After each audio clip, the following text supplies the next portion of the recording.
and we are joined now by Mr. Tribhuvan Adhikari, who's the MD and CEO at LIC Housing Finance. Very good morning to you, sir. Thank you so much for joining us on ET now. And let's talk about your earnings straight up, because your profit is higher, your NII is down. If you could help us understand what's the reason behind the mixed numbers, and also how have the disbursements and sanctions been in the quarter gone by? Okay, coming to NII, if you go quarter by quarter, last quarter, I think it was 2.71. This quarter, it is almost flattish, 2.70. Yes, year on year, yes, there is a degrowth of 4.6%. But as we had said last year also, last year in the third quarter and the fourth quarter, I think we got the benefit of the full impact of the rate hike, which had happened earlier. So that is why there were high NII, NIMs in the third quarter of last year and the fourth quarter of last year also. This year, in the beginning of the year, we had given you a guidance of 2.7 to 2.9. We are maintaining that, and looking forward, going into the fourth quarter, I'm pretty certain that our NIIs would improve from 2.71 as 2.7 as of now. I will probably end up in the range of 2.75 by the year end. And as far as the disbursements are concerned, disbursements Q3 rather, 15,475 crores against 15,184 crores in the same quarter last year. So there has been a marginal growth, just a marginal growth of about 2%. Yes, sequentially, there has been a degrowth, 6.08, because Q2 was 16,476. So almost 1,000 crores short of what it was in Q2. All right. Hi, Mr. Adhikari. This is Shreyansi as well joining in the conversation. I actually wanted to ask about your disbursements, because you've seen a setback coming in there. There's a few sanction issues that you, of course, have in Hyderabad and Bengaluru. So talk to us about those. Would we be seeing a pile-up coming in as far as disbursements are concerned in the fourth quarter? Yes, as far as Bangalore is concerned, yes, we have a large number of sanctions which are pending because of this e-Khata issue. So definitely, as this issue eases down, as these e-Khata numbers are issued, properties get registered, all those sanctions would be converted into disbursement. So definitely from Bangalore, we do expect a lot of the, I would say, the done business to get converted into disbursement business, the sanctioned business getting converted to disbursement business, definitely in Bangalore. Hyderabad, it was a sentimental issue. The problems have been resolved. The government has realized that, yes, that the initial reactions of Hydra were slightly, I think, overboard, and they have sent feelers to the public at large that no, things are okay. So Hyderabad is coming back. Hyderabad, there are no issues now, as of now. Hyderabad is perfectly okay. Yeah, some slight hesitation in the minds of borrowers that what if, again, things go back to the same problems as earlier. That's just a confidence issue. Hyderabad is not a problem. Bangalore, yes, we'll have to look as how quickly the government can resolve this e-Khata issue. Right. I wanted to understand, other than Bangalore as well as Hyderabad, how has the demand been in other areas? Because, small loans have started seeing some issues, and this is reflected in housing as well. Is this actually reflected in housing as well? No issue as such, but yes, I would say the demand has not been normal. At least in Q3, if I go by our experience, demand has not been normal.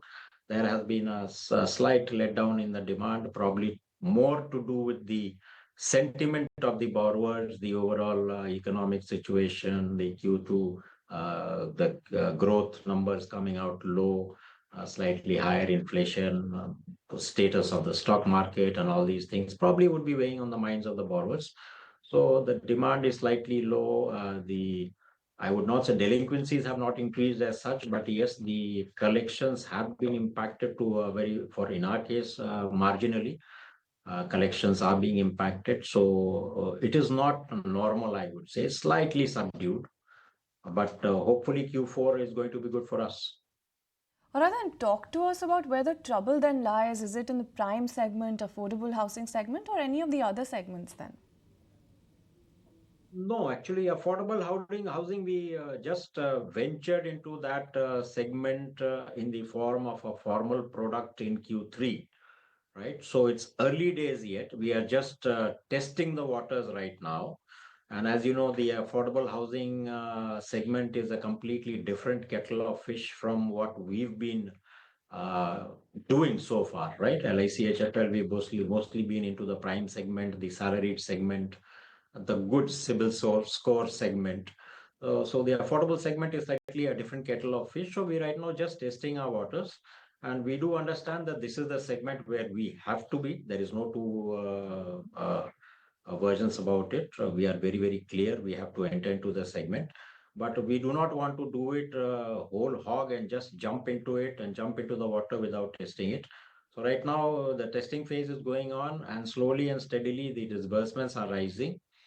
So I would not attribute it to completely that the housing sector, the affordable housing sector has not performed for us.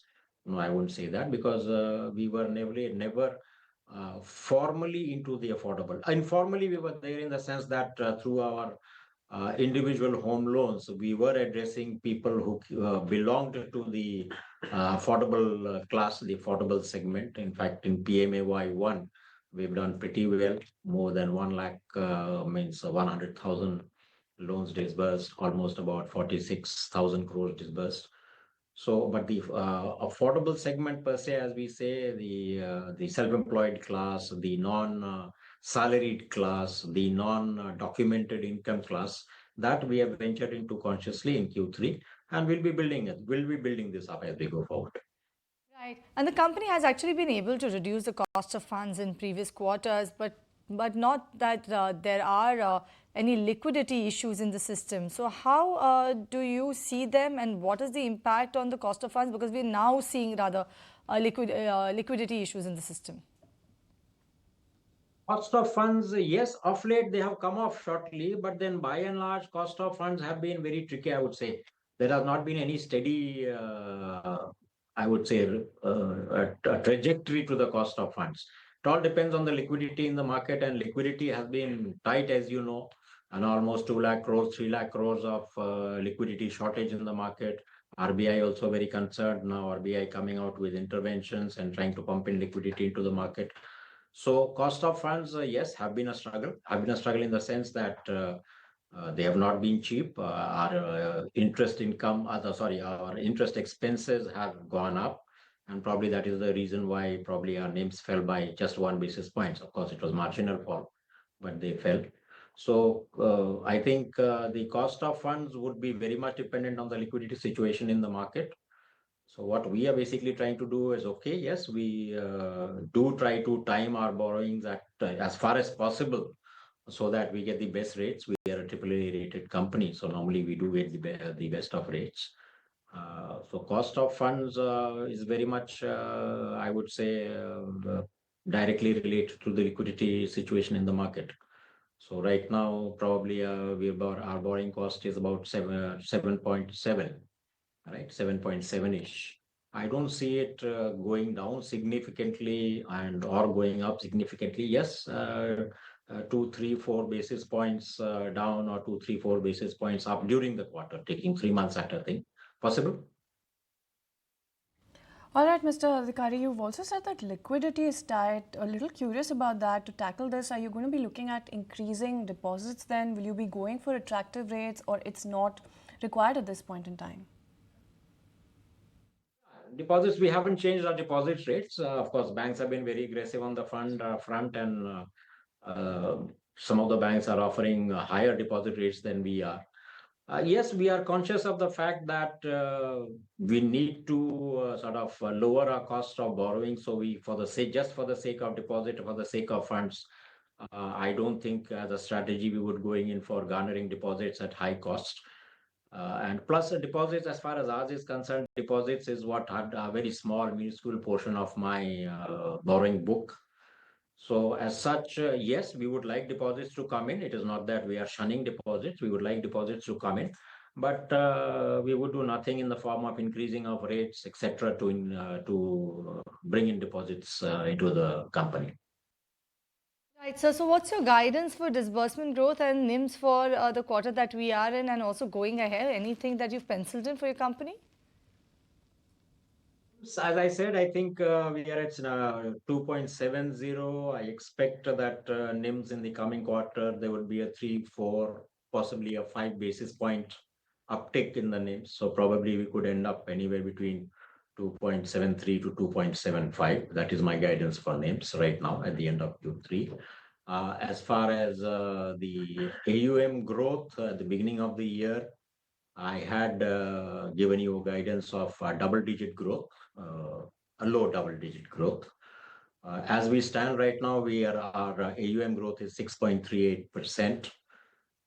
Honestly speaking, I am not expecting it to touch double digit, partly to do with the problems we've had in Q3 in Hyderabad and Bangalore. So I would expect it to be at least 8 and upwards of 8% in as far as AUM is concerned. Adhikari, lastly, I wanted to also talk about your delinquency levels. Are there any chances of increase in delinquencies coming in the coming quarters then? Yes, as I said, we have been witnessing a little bit pressure on the collections.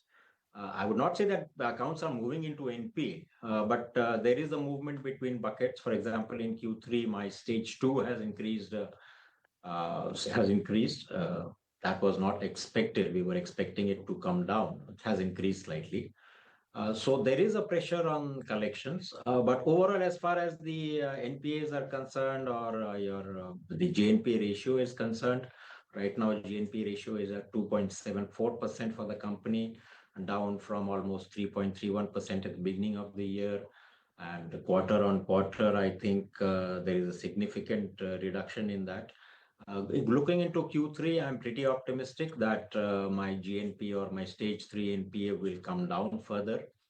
And probably by the end of the year, we would be ending with a GNP ratio of closer to 2.5, 2.6 from 2.74 right now.